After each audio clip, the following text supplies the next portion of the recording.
Sex, it's not just romance and mood lighting, it's a full-blown science experiment happening inside your body. Let's skip the cliches and dive right in. As the Hollywood cliche goes, post-coital, some of us sit back against the headboard, proud of our accomplishment at gratifying our lover, spouse, or one-night stand, and then light up a cigarette. How was it for you? Good enough, you surmise, as you take a well-earned drag? Or are you the kind of person to roll over in an instant, perhaps leaving your bedfellow exasperated and hardly ready to catch some Z's? Or perhaps you spare just a moment reposing, and then compose yourself and start again. Do you cuddle up, have a chat, talk about deep things, or even request a favor of your lover? According to research, these are all common. But what happens to our bodies during and after sex? That's what we'll find out today. In this episode of the Infographics Show, what happens to your body while you are having sex? Classic Hollywood cigarette scene, right? The irony is that smoking after sex wasn't just aesthetic, it was literally product placement in old films. Back in the 40s and 50s, tobacco companies used intimacy to sell the idea of cool relaxation. Fast forward to now, and the modern version is scrolling TikTok in bed, which is arguably way less glamorous, but maybe worse for your dopamine. Funny how human post-game rituals haven't changed, just the props swapped from Marlboro to memes. Today we'll talk about what happens to both men and women having heterosexual sex, and when we say sex, we mean intercourse, lovemaking, copulation, fornication, or as the Brits say, having it off. So, let's start with the man. What happens to him? At some point during sex, men reach a point of no return. This is sometimes called ejaculatory inevitability. Pulse rate and blood pressure rise, the sperm leaves him, and his penis has contractions. Now he can return to resting and let his body calm down, which apparently happens faster for men than women. The penis becomes flaccid, and most men will have to wait some time before they can go at it again, but it all depends on age, fitness, and of course the urge to return to the hearth of passion. Some guys at this point will just want to go to sleep. Is this plain rude, or is it a biological necessity?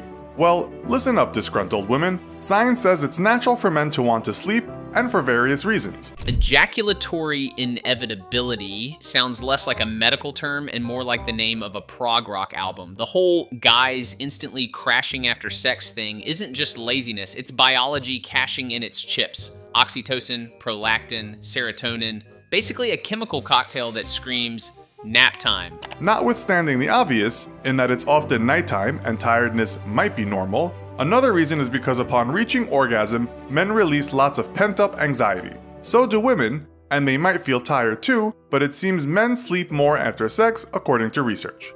Another thing is brain chemistry. All these chemicals spill out in the brain when men ejaculate, including serotonin, oxytocin, norepinephrine, vasopressin, and nitric oxide. Some of these chemicals are related to de-stressing and the readiness to sleep. This can lead to that feeling of, phew, and then men want to relax just as they would after any strenuous exercise. It's kind of like getting a hit of morphine, and apparently that hit is much stronger when having sex than when masturbating. One doctor puts it like this when talking about the release of chemicals.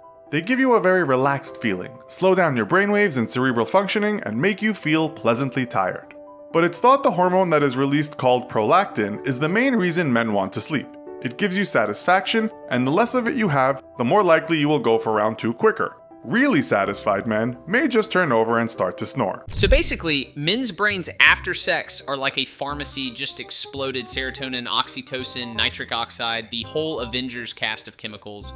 Prolactin is the MVP here, the hormone equivalent of Netflix asking, "Are you still watching?" and then answering for you. What's wild is the morphine effect. Sex literally sedates harder than solo play, which kind of explains why masturbation feels like a snack, but intercourse feels like Thanksgiving dinner. One fills you up, the other knocks you into a coma.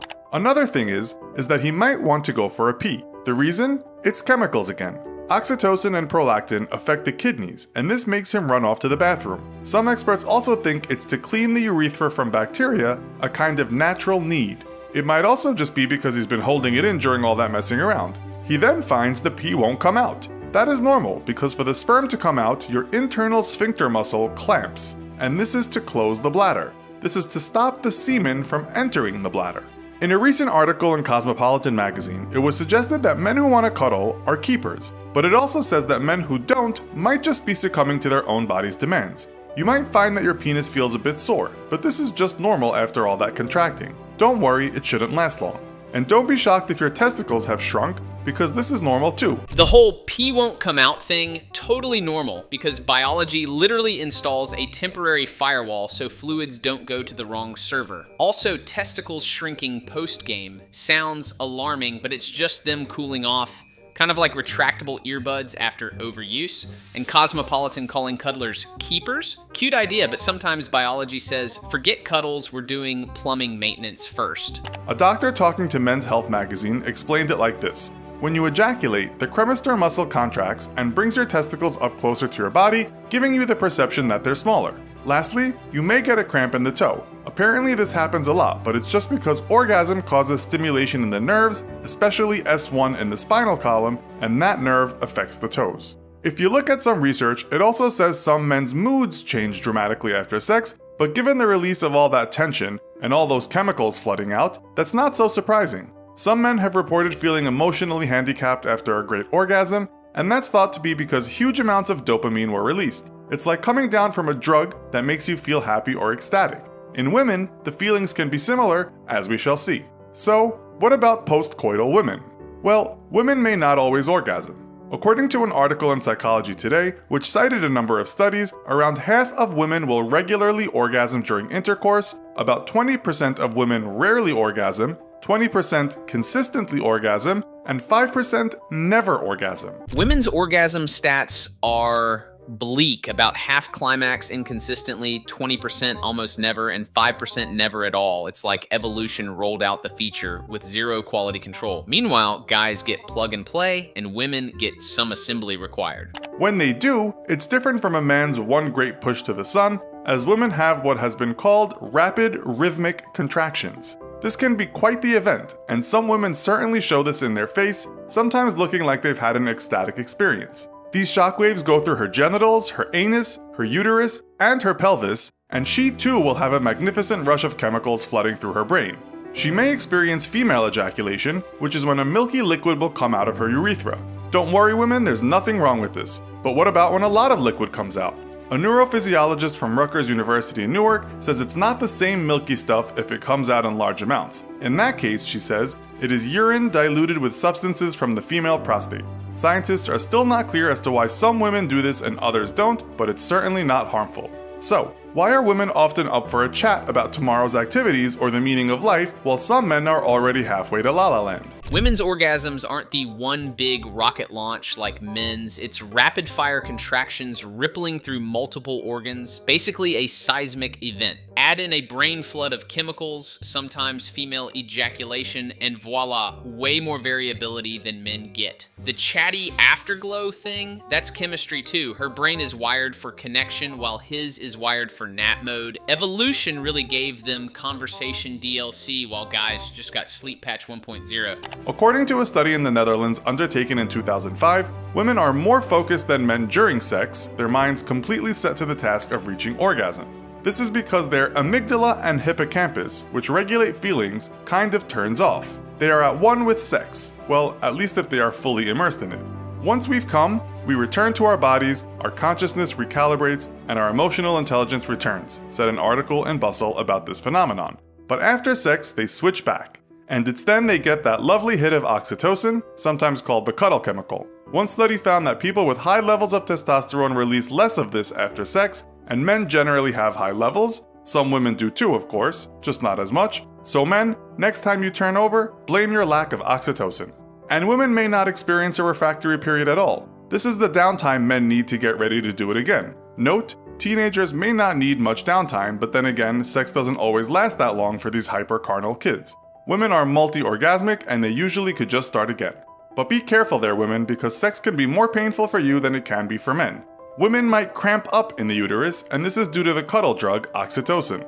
Let's now call that the double-edged sword chemical. That Dutch study basically proved women enter Zen mode during sex. Their emotional centers literally power down so they can laser focus on orgasm. And with me, they definitely have to, because I'm not the best at sex. There might also be some burning because of the vaginal tissues getting dry, but lubrication can help. The stinging doesn't mean there is a problem, but obviously if it persists longer than a day or two, it might be something else. And if men see shrinkage, then women see the opposite. In their breasts at least, Many women's breasts get bigger after sex, and in some women by as much as 25%. According to Women's Health magazine, just how swollen the breasts become differs from woman to woman.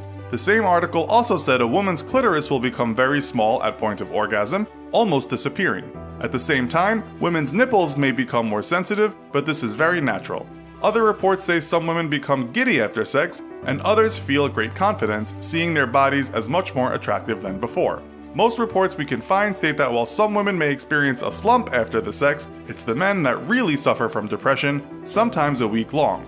But as the saying goes, what goes up must come down, and most of the time, it's worth the ride. So, does this video accurately describe what happens to your body during sex, or did we leave something out? Let us know in the comments. Also, be sure to check out our other video called What Happens When You Die. Thanks for watching, and as always, don't forget to like, share, and subscribe. See you next time. Sex basically turns the human body into a carnival of weird science. Shrinking clitorises, swelling breasts, hypersensitive nipples, and men battling week-long post-fun blues. Some women walk away glowing with confidence, others just giggle, while guys sometimes act like they just lost the Super Bowl. Biology's punchline? It's messy, unpredictable, and somehow still worth the chaos every single time. The Infographics Show did an amazing job breaking this down. Link is in the description. Next time we'll dive into something totally different, yet strangely connected in ways you won't expect. Stay nerdy.